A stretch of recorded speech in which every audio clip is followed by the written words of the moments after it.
Fala pessoal, estamos aqui para mais um vídeo da Maneiros TV e hoje vamos seguir um caminho um pouco diferente. Nós não vamos falar de um país, vamos falar de uma pessoa, ou melhor, um mito, Diego Armando Maradona. Mas, como eu não entendo nada de futebol, a gente vai falar da relação dele com a política. Então vai, Gabi, roda a vinheta.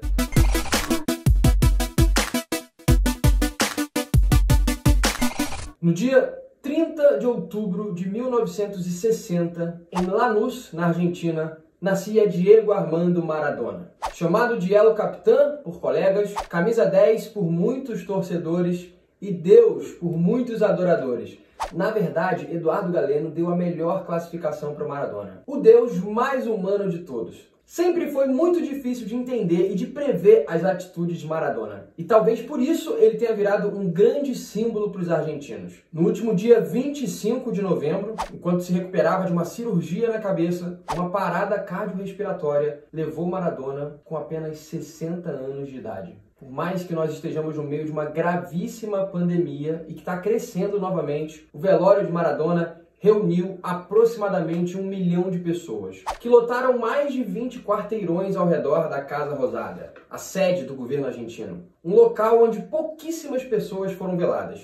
E aí você pergunta, de onde vem toda essa comoção, toda essa identificação dos argentinos com Maradona? Essa é uma ótima pergunta, ainda mais para uma pessoa tão complexa. Mas aqui a gente vai tentar comentar algumas coisas que podem nos ajudar a entender melhor tudo isso. Primeiro, existe uma identificação muito forte com as camadas mais pobres da Argentina, porque o Maradona nunca escondeu a sua origem humilde. Uma vez ele comentou que percebia sua mãe indisposta nos jantares, e só depois de muito tempo entendeu que ela não comia direito para dar mais comida aos filhos. Sempre questionador, Maradona começou a representar muito mais do que um jogador de futebol. E foi justamente quando o futebol se encontrou com a política e com a guerra que Maradona se tornou eterno. No ano de 1982, aconteceu uma guerra entre os ingleses e os argentinos.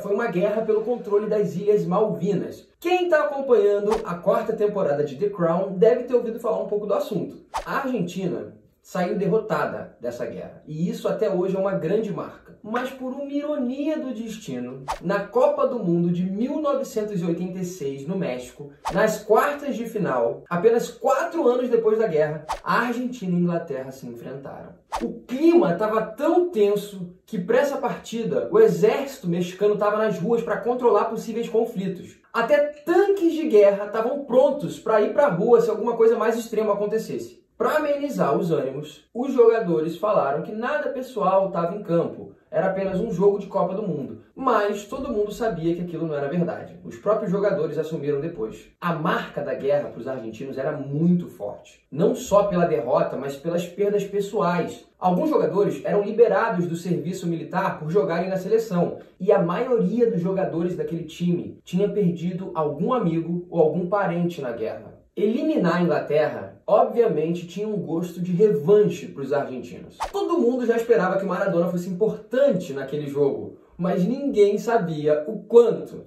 Primeiro, com um inesquecível gol de mão. Já estava no segundo tempo da partida quando o baixinho saltou lá no 8º andar na disputa com o goleiro e usou a mão para fazer o gol. Os ingleses piraram! Eles enlouqueceram de tanto reclamar. E você pensa que o Maradona ficou envergonhado? Nem um pouco. Saiu comemorando, rindo, gritando gol. Genial, genial! Tocou para Valdano, entrou Maradona, falta 3 minutos, gol!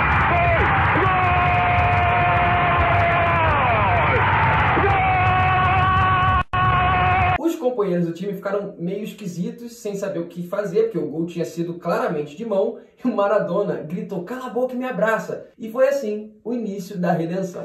Mas, para ninguém falar que ele levou o jogo na mão grande, antes de terminar a partida, Maradona se aproveita de um erro inglês, pega a bola no meio do campo, dribla Deus e o mundo e faz o gol, que foi chamado de o gol do século. Maradona partiu de antes do meio de campo e foi driblando todos os adversários pelo caminho até marcar. Uma corrida de 60 metros em 10 segundos que ficariam eternizados na história do futebol. A Inglaterra ainda fez um golzinho e pressionou até quase empatar, mas a verdade é que a Argentina venceu e Maradona disse que se houve a mão, foi a mão de Deus. E aí pronto, né? Vocês já entenderam como é que o gol ficou conhecido depois.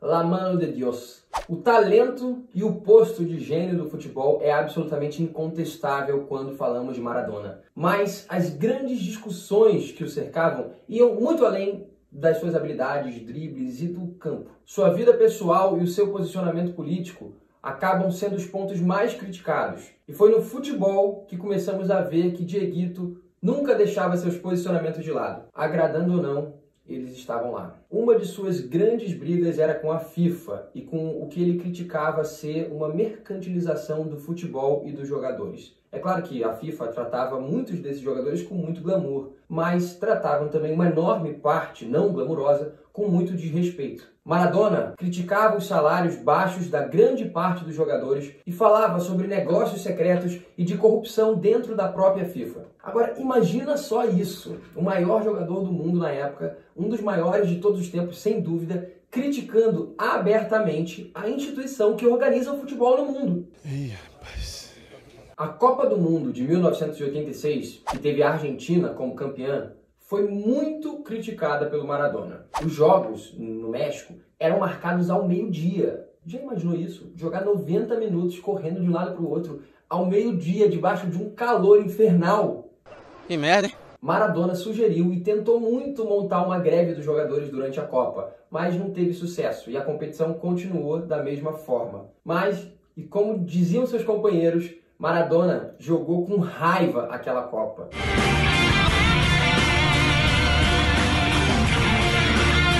Como campeão, não cumprimentou o brasileiro João Avelange, que era o presidente da FIFA. E ficou muito claro para todo mundo que a relação ali não tinha muito futuro. A FIFA declarava que o espaço do esporte não era um espaço de manifestações políticas. Inclusive, é claro que a gente pode fazer uma pausa rápida nesse assunto do Maradona e lembrar que nos dias de hoje as pessoas ainda têm a pachorra de argumentar que esportistas não devem se manifestar politicamente. Nesse ano caótico, vimos vários esportistas se manifestando e enfrentando grandes consequências por isso.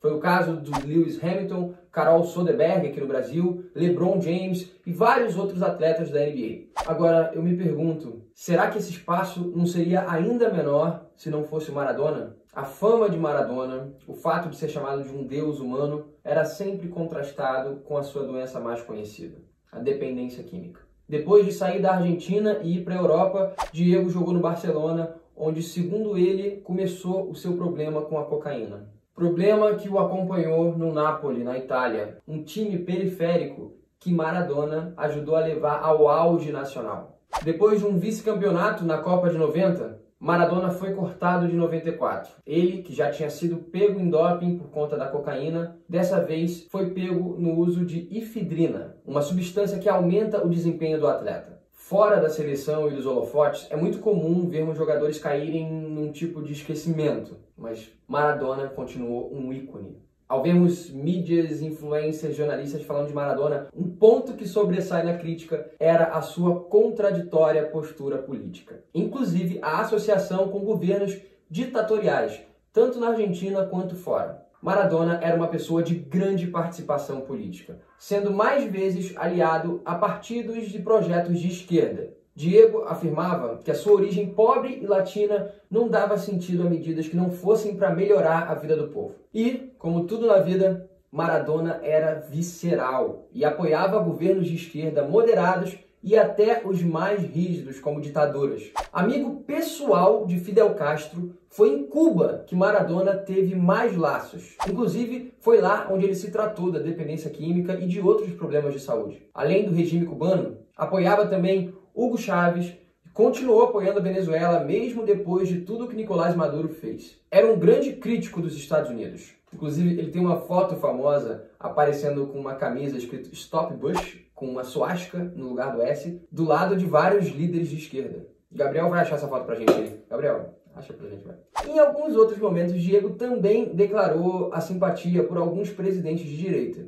E mesmo sendo crítico da FIFA, foi convidado de honra da mesma na Copa da Rússia. Até o Papa já teve nas críticas de Maradona, mas mesmo assim, agora, na sua morte, o Vaticano fez uma menção honrosa e o chamou de poeta do futebol. Obviamente que essa posição política forte e muitas vezes questionável de Maradona era um prato cheio para as críticas. Mas toda vez que ele voltava para fazer alguma coisa, seja o seu programa de televisão, seja para ser técnico da seleção da Argentina, ele continuava com uma enorme influência mesmo. Mesmo com os péssimos resultados como técnico, ele nunca deixou de ser uma grande estrela, de ser grande, muito grande. Em janeiro desse ano, meses antes de morrer, Maradona se reuniu com o atual presidente da Argentina, Alberto Fernandes, para falar sobre programas sociais nas comunidades mais pobres da Argentina, incluindo a Villa Fiorita, uma comunidade muito pobre onde Maradona nasceu. As últimas aparições de Maradona foram chocantes pela fragilidade da sua saúde. Mesmo com os outros episódios de overdoses e doenças, ele nunca tinha sido visto de um jeito tão fragilizado. Diego comemorou com seus amigos seu aniversário de 60 anos e nas mensagens que trocou com algumas pessoas já mostrava estar perto de seu apito final.